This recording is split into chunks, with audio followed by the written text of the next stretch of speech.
आइए दोस्तों, इस तरह के सवाल जिसमें आपको दिया रहेगा कि इतना का मूल्य इतना है तो इतना का मूल्य ज्ञात करेगा, इतना का मूल्य इतना है तो फिर इतने मूल्य में कितना वो चीज मिलेगा। तो इस टाइप का जो सवाल है हम सारा बताने वाले हैं। तो आइए स्टार्ट करते हैं। तो देखिए, ऐसे सवालों को बोला जाता है एक एक नियम, मतलब यूनिटरी मेथड। एक एक मतलब एक वाला नियम, मतलब हमको कोई चीज का ज्ञात करना हो तो हम एक का ज्ञात करते हैं और उसके बाद उससे जितना का पूछे हम उतना का निकालते हैं। तो सबसे पहला जो क्वेश्चन है एक टाइप का वो ये है, सिंपल सा। 8 का दाम 20 रुपया हो तो 3 केले का मूल्य बताइए। 8 केले का मूल्य 20 रुपया है। तो देखिए, इसको हम लोग कैसे बनाते हैं। इसको हम जो चीज दिया रहता है उसको हम लोग चुकी में लिखते हैं, मतलब ऐसे साइन। ऐसे साइन का मतलब होता है चुकी, इसको इंग्लिश में बोलते हैं सेंस। ठीक है, तो हम लिखेंगे चुकी। चुकी में जिस चीज को दिया रहेगा वो लिखेंगे। 8 केले का मूल्य तो हम लिख देंगे चूंकि 8 केले का मूल्य, अब बराबर दे देंगे और लिख देंगे 20 रुपए। इस तरह से 8 केले का मूल्य 20 रुपए। तो इससे हम क्या करेंगे, हमको 3 का ज्ञात करना है। तो अगर हमको 1 का मालूम चल जाए तो हम कितने का में निकाल सकते हैं। तो जो चीज दिया रहता है उससे 1 का निकालते हैं। तो लिखेंगे इसलिए 1 केले का मूल्य, इस तरह 1 केले का मूल्य कितना हो जाएगा। देखिए, इतने में हमको 8 चीज मिल रहा है तो 1 का निकालना है। तो हम क्या करेंगे, दाया और ये जो है नीचे ला देंगे 20/8। इसको हम लोग क्या करेंगे, कटाएंगे। तो कटाएंगे तो देखिए 2 चौके 8, 2 दहा के 20, तो ये कितना आ जाएगा 4 दूनी 8, 2 4 पंचे 20। तो 1 केले का दाम कितना हो गया 2.5 रुपए। यहाँ पे आप भाग करते हैं तो आ जाता है 2.5। तो 1 का हमको पता चल गया तो हम क्या 3 का नहीं निकाल सकते हैं। तो इसलिए मेरा हो जाएगा 3 केले का मूल्य कितना हो जाएगा 2.5 गुना 3 गुना इसको करेंगे तो कितना आ जाएगा 7.5 रुपया, मतलब 7.5 रुपया आ गया। तो ये एक टाइप का था। अब चलिए दूसरे टाइप का देखते हैं। लेकिन थोड़ा सा चेंजेस है कि 8 केले का मूल्य 20 रुपया है तो हमको केला नहीं पूछा, इस बार पूछा है कि उतने रुपया में हमको कितने केले मिलेंगे। आइए देखते हैं। तो फिर उसी तरह लिखेंगे चूंकि, अब देखिए हमको 8 केले का मूल्य इतना है तो इतने मूल्य में कितना होगा। तो मूल्य से ये पूछ रहा है, पीस पूछ रहा है, संख्या पूछ रहा है, तो हम मूल्य ही लिखेंगे पहले। तो लिख देंगे चूंकि 20 रुपए में कितने केले हो जा रहे हैं, 20 रुपए बराबर 8 केले लिख सकते हैं, या 20 रुपए में 8 केले। तो हम क्या करेंगे, अब देखिए हमको 7.5 रुपए में पूछ रहा है रुपए, तो हम 1 रुपए, कोई चीज है तो 1 निकालेंगे। जैसे पूछ रहा था कि 1 केले का 3 केले का मूल्य कितना है पिछले क्वेश्चन में, तो 1 केले का मूल्य निकाल लेते थे। यहाँ पे पूछ रहा है कि 7.5 रुपया में, तो हम 1 रुपया में निकाल देंगे कितना मिलता है, तो फिर उसको हम 7.5 से गुना कर देंगे। तो देखिए यहाँ पे क्या हो रहा है 20 रुपए में 8 केले, इसलिए 1 रुपए में कितने हो जाएगा। देखिए जितना रहता है और ये इधर वाले से हम लोग क्या करते हैं भाग कर देते हैं इतना केला। अब देखिए ये, हालांकि ये बहुत कम हो गए क्योंकि 1 रुपए में बहुत कम केला, 1 भी शुद्ध से नहीं होगा, तो ये दशमलव पे छोड़ दीजिए। अब आगे क्या बोल रहा है, तो 7.5 रुपए में कितने होंगे। तो हम फिर लिखेंगे इसलिए 7.5 रुपए में। ठीक है, सिंपली हम लोग क्या करते हैं, 1 में इतना है तो 7.5 में कितना होगा, गुना कर देंगे। तो 8/20 गुने 7.5 को हम क्या कर देंगे, ऐसे करके दशमलव खत्म करके 10 कर देंगे। इसको कटाइए, 4 दूनी 8, 4 पचे 20, देखिए 5 से 15, 5 75, 2 पंचे 10 और 5 तिया 15। कितना आ गया केला मेरे पास, 3 आ गया। तो देखिए सिंपल था, पिछले वाले क्वेश्चन में भी 8 रुपए में 20 केला था, तो 3 केले का दाम बताइए तो कितना आ रहा था, ये आ रहा था 7.5 आ रहा था। और अगर हम 7.5 रुपए के हिसाब से भी निकाले तो ये क्या हो जाएगा मेरा, आ जाएगा। आइए एक टाइप और देखते हैं दोस्तों। अगला सवाल देखते हैं। देखिए 1 केजी चीनी का मूल्य 50 रुपए है, तो 700 ग्राम चीनी का मूल्य बताना है और साथ ही साथ ये बताना है कि 75 रुपए में कितना चीनी होगा। तो देखिए उसी तरह लिखेंगे चूंकि 1 केजी का दाम, अब देखिए यहाँ ग्राम में है तो इसको हम क्या करते हैं ग्राम में कर लेते हैं। 1 केजी मतलब 1000 ग्राम। चीनी का मूल्य कितना हो जाएगा, चीनी का मूल्य कितना है 50 रुपए है, 50 यहाँ पे रुपया। तो 1000 ग्राम में हमको 700 ग्राम का निकालना है, तो 1 ग्राम का निकाल लेंगे तो आसानी हो जाएगा। इसलिए 1 ग्राम चीनी का मूल्य कितना हो जाएगा 50/1000। अब देखिए क्या है, इसलिए 700 ग्राम हमको चीनी का मूल्य निकालना है। 700 ग्राम चीनी का मूल्य कितना हो जाएगा, जितना है देखिए 1 ग्राम का है, 1 ग्राम का हमको 700 ग्राम का निकालना है, तो गुना 700, गुना क्या कर देंगे 700।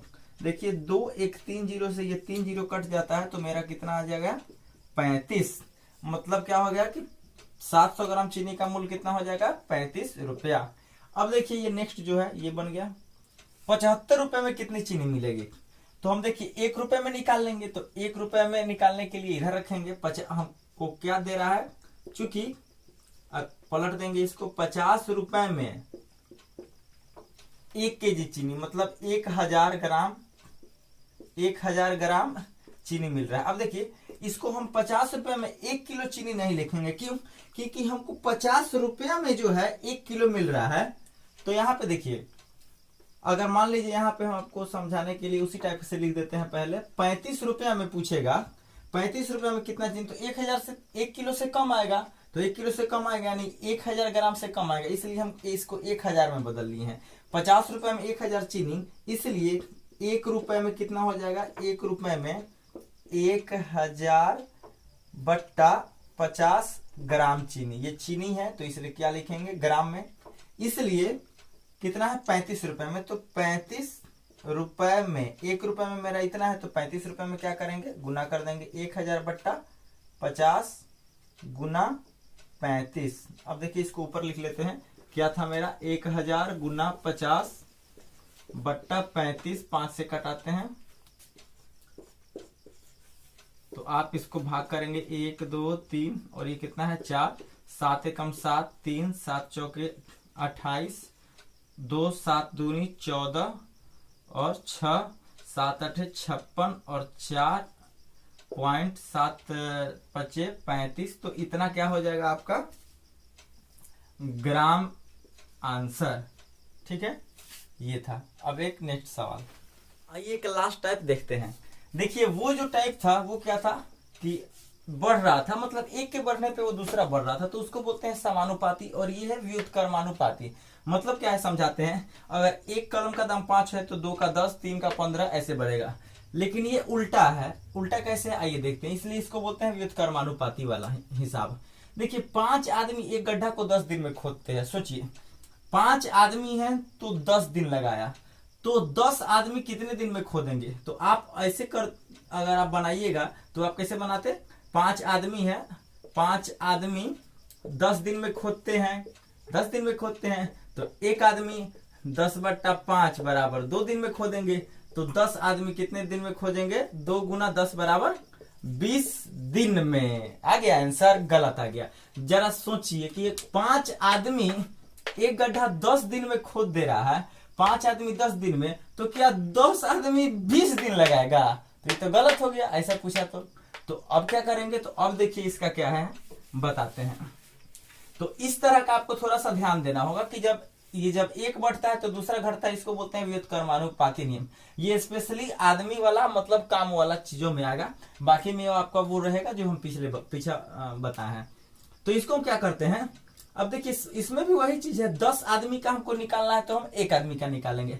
तो देखिए इसमें क्या है, 5 आदमी जो है, 5 आदमी कितने दिन में गड्ढा खोदते हैं, 10 दिन में गड्ढा खोदते हैं। तो हमको 1 आदमी का निकालना है। तो जब 5 आदमी 10 दिन में खोदते हैं तो 1 आदमी कैसे खोदेंगे, 1 आदमी कैसे निकालेंगे। देखिए 5 आदमी आया तो मान लीजिए कि सब बराबर बराबर काम कितने दिन तक किया, 10 दिन तक। तो 1 आदमी करेगा, तो अब देखिए 1 2 3 4 5, ये 10 दिन कर रहा है, 10 दिन कर रहा है, 10 दिन कर, सब जो मिला के 10 दिन कर रहा है ना, 10 दिन में खोद रहा है, यानी ये सब जो है 10 दिन काम करके 5 आदमी गड्ढा को खोद दिया। अब 5 आदमी ना आके एक आदमी आए तो इतना काम करेगा ना, तो ये जो इतना काम किया, तो ये पहला आदमी कितना काम किया था, 10। देखिए सब 10 दिन ही किया था, 10 दिन में सब समाप्त हुआ, माने यहां से लेके वहां तक समझिए कि सब आदमी चल दिया 10 दिन में। एक तो 5 आदमी लाइन लगा के चल दिया, हम समझाने के लिए बोल रहे हैं। अगर 1 आदमी आएगा तो 1 लाइन चलेगा, तो कितना दिन लगाया, 10 दिन। फिर दूसरा का लाइन चलेगा 10 दिन, फिर तीसरा का चलेगा 10 दिन, फिर चौथा अकेले ना कर रहा है जी, एक ही आदमी को समझ लीजिए 5 आदमी है, एक ही आदमी, तो देखिए ये जो है 10 दिन किया, फिर ये किया, तो मतलब 10 20 30 40 50 सिंगल आदमी अगर मिल जाए तो कितना हो जाएगा 50। मतलब इसमें हम क्या करेंगे, एक आदमी के लिए गुना कर देंगे, कोई दिक्कत नहीं।